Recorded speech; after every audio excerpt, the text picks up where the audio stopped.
essas que sobraram. As brasileiras.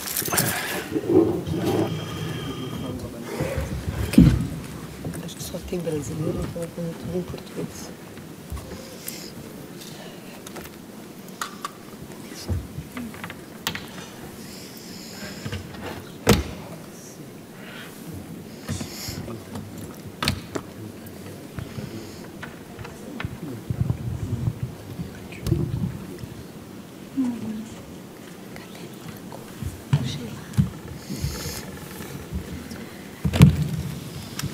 Depois eu pego, depois eu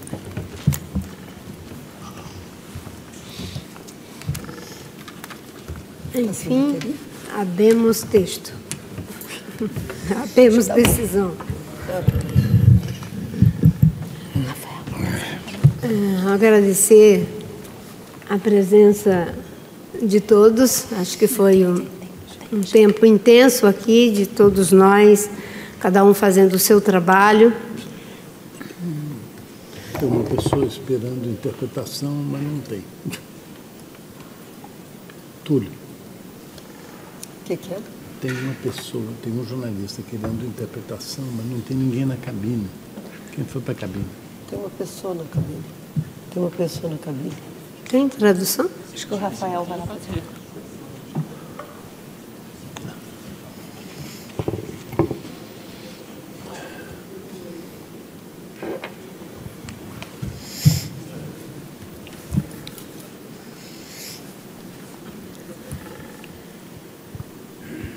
Ok.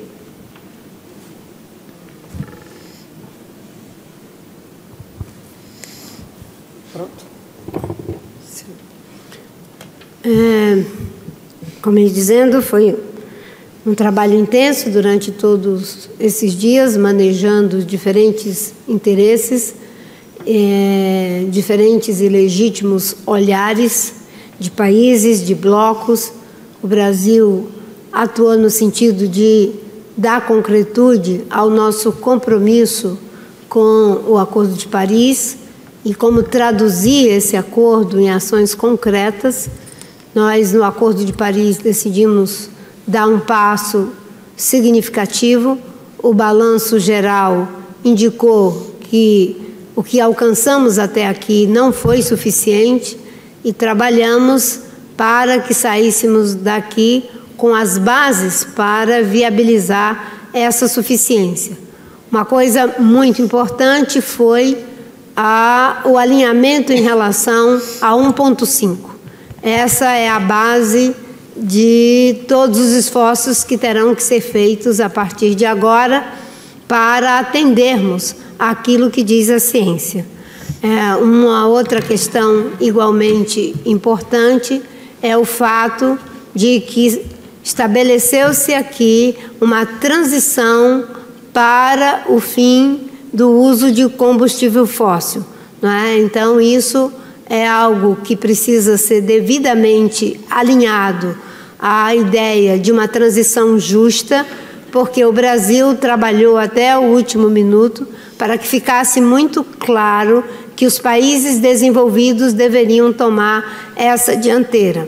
Uma outra questão que foi importante foi termos estabelecido que as NDCs, elas devem estar associadas a todos os setores da economia, né, a todos os setores que têm uma repercussão em relação às emissões de CO2 e a todos os gases que levam ao aquecimento do planeta, sem discriminar especificamente nenhum deles, mas considerando todos.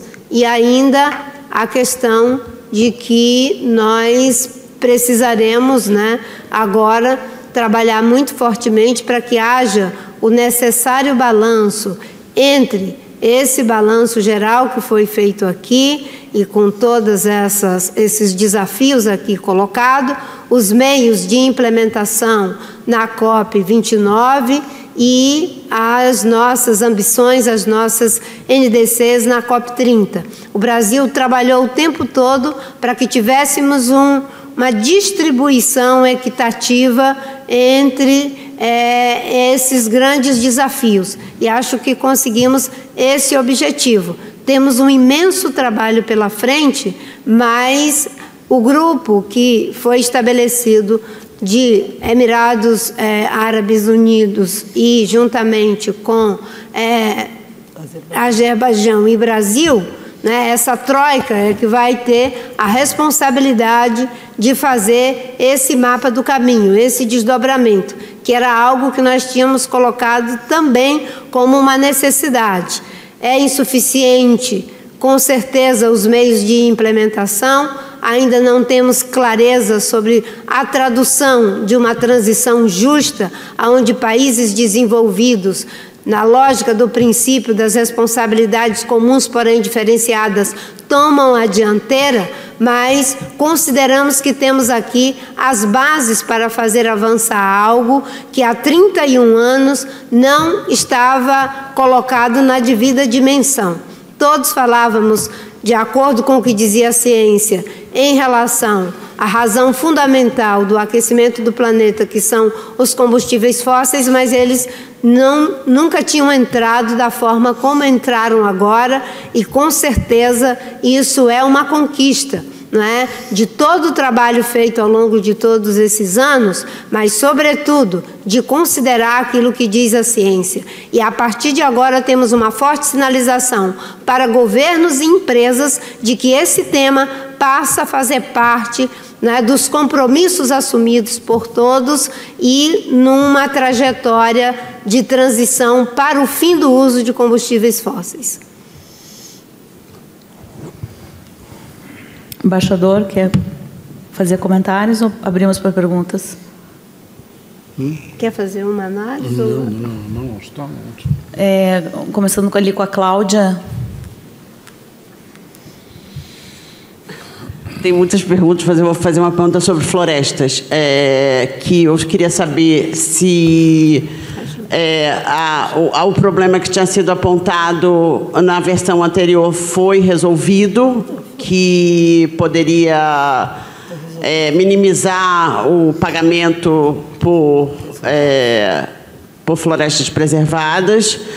Queria saber se tem algum problema no fato de terem incluído o estoque de carbono das florestas no texto, se isso é um problema, se isso é um estímulo ao mercado voluntário, algum tipo de compensação de emissões de outros países.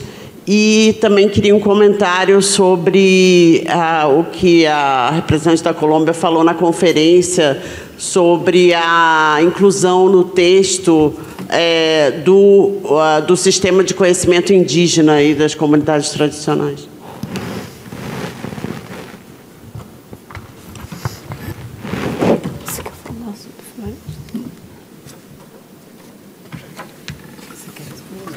Acho que o Rajão poderia responder. Assim? Assim. Isso. Pronto. Assim. Ô, Raoni, você quer? Olá, boa tarde. Está funcionando agora. Sim, de fato, né, a versão anterior do texto ele trazia uma linguagem que era satisfatória para o Brasil, né, porque ele apresentava que os outros meios de pagamento pela conservação de floresta, que não necessariamente necessitam de uma redução antes de receber o pagamento, seria uma alternativa pelo pagamento por resultado, né? Mas esse texto foi revertido, retornamos à linguagem que estava em Paris, né, do artigo 5.2 do Marco de Varsóvia, que inclusive o Brasil foi que construiu essa linguagem a partir do exemplo do Fundo Amazônia, né? Então, é claro que existe ali uma preocupação de países com pouco desmatamento e grandes estoques de floresta, que querem, que merecem receber recursos, né, e também aqueles que às vezes têm dificuldade de conseguir reduzir primeiro antes de receber recursos, né? Mas aí vem a importância, né, do fundo que o Brasil está estruturando, Florestas para Sempre, que por fora da convenção busca apoiar também esse tipo de caso, né? Então, claramente a gente tem ali, né, instrumentos certos para as situações certas, mas a situação foi resolvida sim.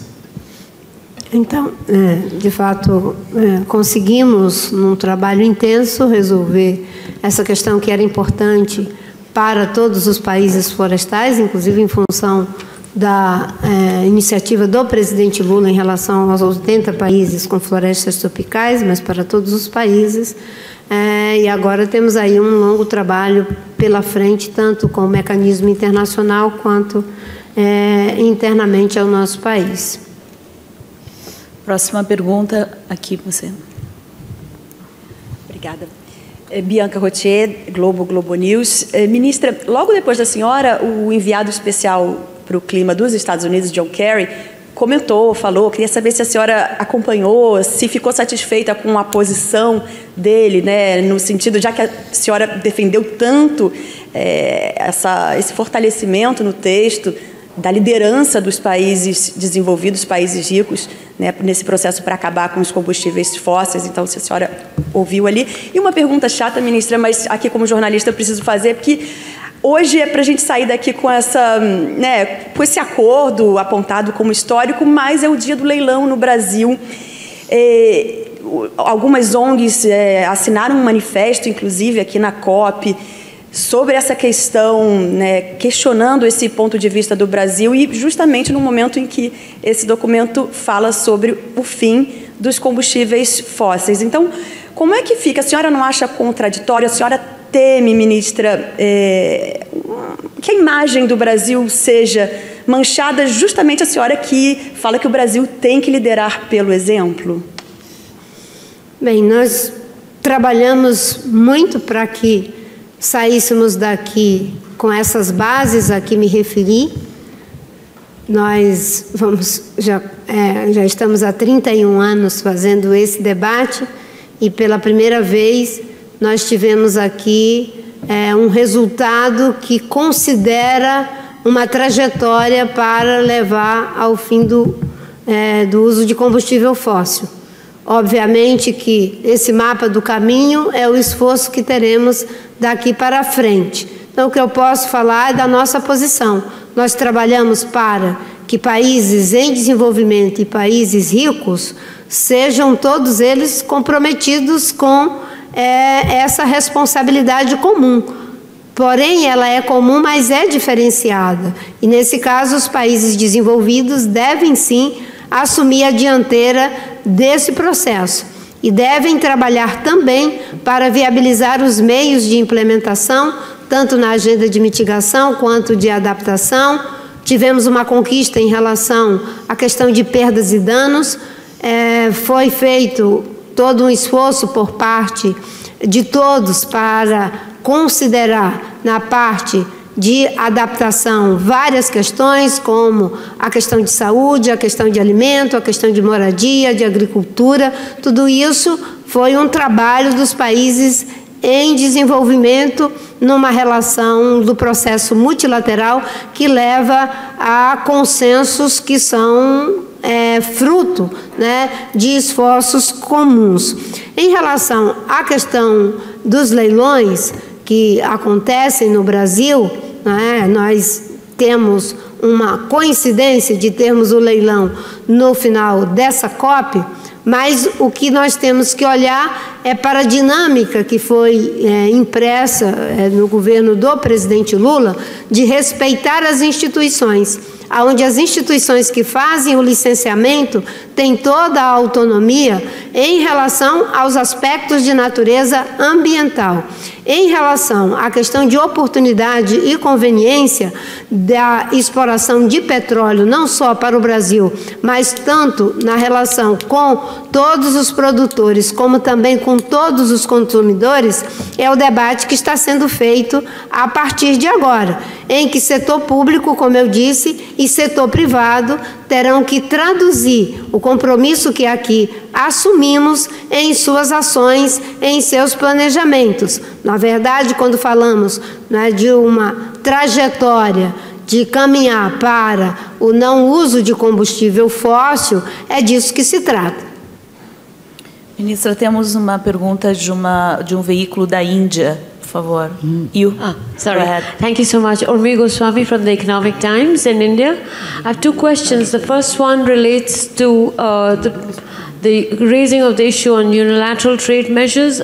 If you could sort of reflect on where it has landed, on the unilateral trade measures, which is raised here, and where it has landed, and where do you see it going, given that Brazil, the COP will eventually get to Brazil. And the second question relates to, next year is the finance COP, and there will be this constant demand of raised about developing countries who are doing better to pay into the fund. Given that Brazil will be G20 and then of course the COP, I'm wondering how Brazil proposes to address this issue of a dynamic differentiation, with recognizing that countries do move, or how does it, in the context of all the discussion that's happened here? Thank you. Você quer responder isso?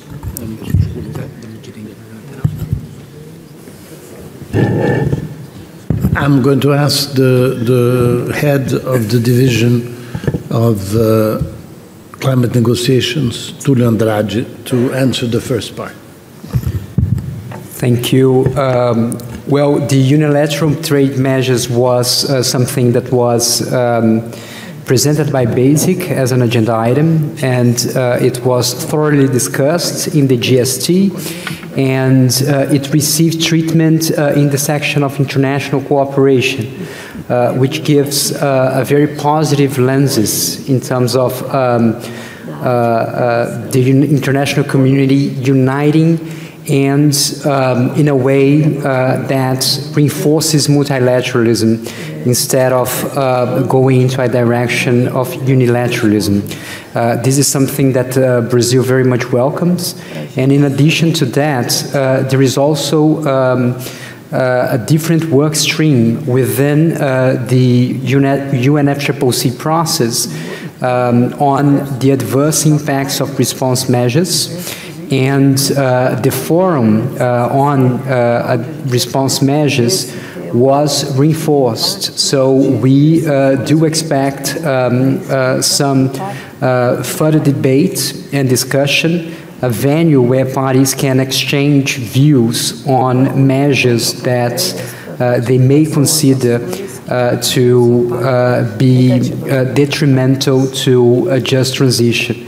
And naturally, we also were able to establish a dedicated work program on just transition, which also paves the way for the objectives of the Paris Agreement to be very much aligned with sustainable development, and in particular, the reduction of inequalities within and among countries.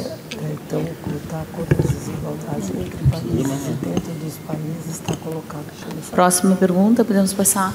Gregory, a primeira aqui, por favor. Oi, Lúcia Miesel, da Rádio França Internacional. Ministra, a senhora já demonstrou sua insatisfação com a questão do financiamento, né, os meios de implementação, que pelo visto não estão alinhados com essa missão 1.5, então eu gostaria que a senhora explicasse melhor o que no texto não satisfaz o Brasil nesse ponto, sendo que ele é crucial justamente para que a gente atinja o nosso principal objetivo, né? Então, eu emendo com uma segunda pergunta, se sem o dinheiro necessário, sem os recursos necessários, a gente não corre o risco de sair daqui com um monte de promessas que a gente não sabe. Inclusive, o documento diz que até agora os países não estão cumprindo essas promessas.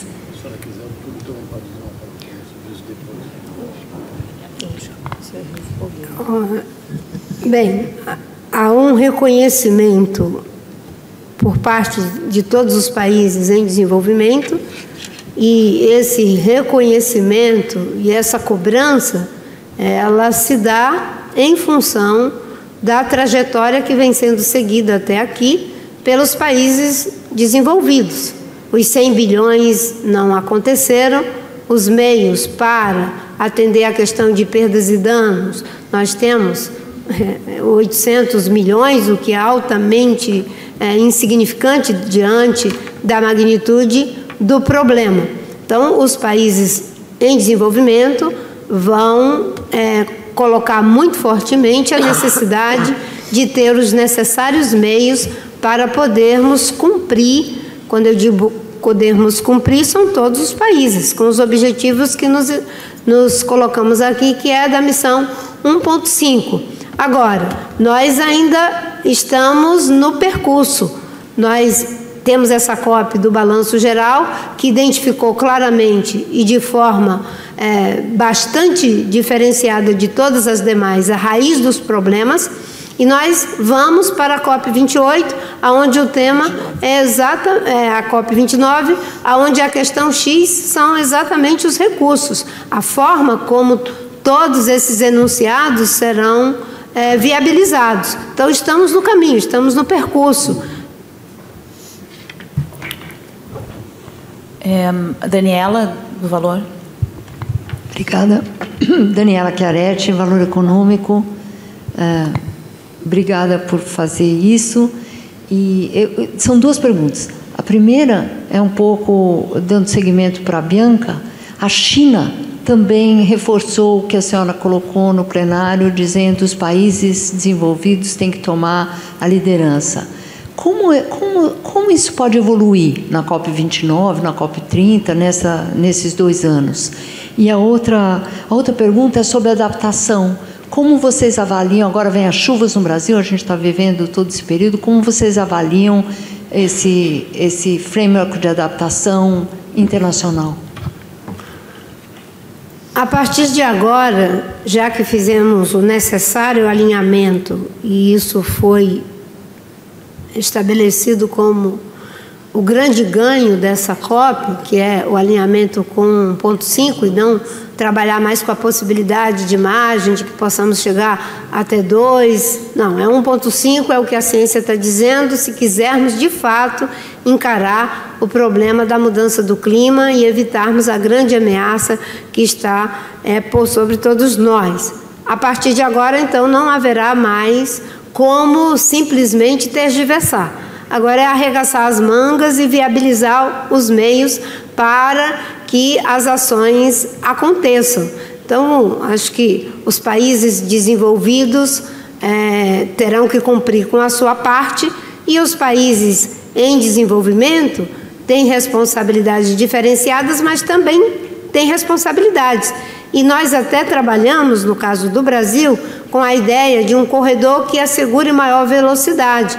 Países que podem fazer mais, que possam, associados com países desenvolvidos, aumentar suas trajetórias, conseguindo mais e melhores resultados, mas com a garantia de que nenhum país, sobretudo os mais vulneráveis, irão ficar para trás. E aí, de fato, viabilização dos recursos necessários, recursos financeiros, recursos tecnológicos e a necessária solidariedade para que os países vulneráveis não fiquem completamente à deriva nesses esforços que temos aí. Eles protestaram com muita veemência e é aquilo que se espera e que se reconhece como seu legítimo direito de criar um constrangimento ético para aqueles que, podendo mais e tendo mais recursos, estão fazendo bem menos daquilo que suas necessidades reais já apontam.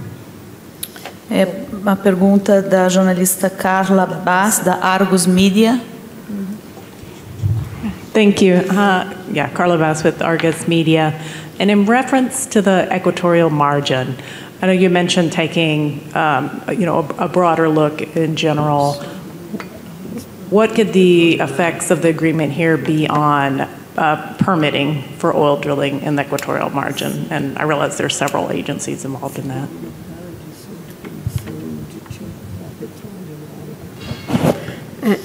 Antes de responder a sua pergunta, eu ouvidei a pergunta sobre adaptação. Acho que na agenda de adaptação conseguimos alguns ganhos, como já havíamos dito antes. Houve um esforço muito grande para que se saísse de uma situação bastante difícil que tínhamos até agora e considerar alguns aspectos que são muito importantes para os países mais vulneráveis e países em desenvolvimento, que é tratar especificamente de questões como habitação, como saúde, como agricultura, alimentação, vários pontos que diz respeito a essas realidades. O Brasil, que é um país de renda média alta já gastou, não é, acho que foi em 2021, cerca de 14 bilhões com ações de adaptação, e são ações emergenciais. O que nós estamos falando aqui de adaptação não é só no aspecto emergencial, é também no aspecto estrutural, que tem um custo incomparavelmente maior para que as pessoas não continuem sofrendo os mesmos danos quando vêm os eventos extremos. Agora, o que foi contemplado nesse arranjo vai precisar do mesmo, que é a questão dos recursos financeiros. Essa é a chave. Por isso que essa trajetória que temos entre as 3 COPs, 28, 29 e 30, elas têm que ser equilibradas, é como se fosse uma balança, e que talvez o fio dessa balança, né, seja exatamente darmos concretude com os devidos meios para tornar realidade aquilo que enunciamos, ou até mesmo aquilo que ousamos colocar algumas métricas. Última pergunta, só temos 2 minutos. Ela fez a pergunta em relação à margem equatorial, muito rapidamente. De fato, há projetos para prospecção de petróleo na foz do Amazonas. Por 2 vezes, esse pedido para essa prospecção já foi negado por questões de natureza técnica e ambiental. Há um 3º pedido da mesma empresa, colocando novos dados, que está sendo analisado com toda a proeficiência técnica e independência institucional que os órgãos de licenciamento têm. Então, o Brasil, no atual governo, não cria nenhum constrangimento para os seus técnicos em relação aos processos de licenciamento. Em relação ao debate sobre abrir novas frentes de exploração de petróleo, esse é um debate que precisa ser feito dentro do Conselho Nacional de Política Energética, que considerará com certeza o que aqui foi aprovado em relação a uma trajetória que nos leve a retirar a nossa dependência, e quando eu digo nossa, de todas as economias do mundo, do uso de combustível fóssil. É uma ação que deve ser pensada no contexto de países produtores e de países consumidores. Última pergunta, pessoal, o tempo já está quase encerrado. Oi, Ana Beatriz Anjos, da Agência Pública. Ministra, você já falou bastante sobre financiamento, meios de implementação, a importância disso para que os países se engajem com NDCs mais ambiciosas em 2025. Mas eu queria entender qual que vai ser o papel do Brasil nisso, por exemplo, no ano que vem. Que a gente não tem a presidência da COP ainda, e é quando essa nova meta vai ter que ser definida. E queria entender também como que esse espaço, essa troika desses 3 países vai funcionar exatamente. Qual que é a ideia para esse espaço até Belém? Obrigada. Pela primeira vez, a gente tem o estabelecimento dessa ação conjunta entre os países que estão liderando a COP ali mais próximo, né, numa continuidade, como, de certa forma, acontece no G20. Né? Nós hoje temos a troika, Indonésia, Índia e Brasil, e agora nós introduzimos essa linguagem aqui na Convenção do Clima. Obviamente que os 3 países, já cada um isoladamente, tem ideias de como isso deve funcionar, mas vamos conversar entre nós para criar essa dinâmica.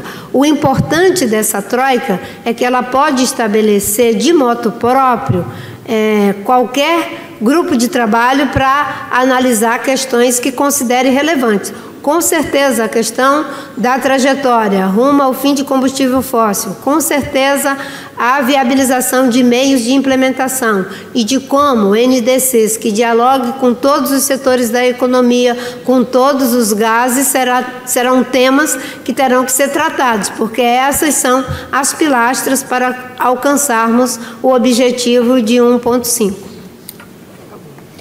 Pessoal, muito obrigada pelo tempo, precisamos encerrar. Muito obrigada pela participação. Thank you very much.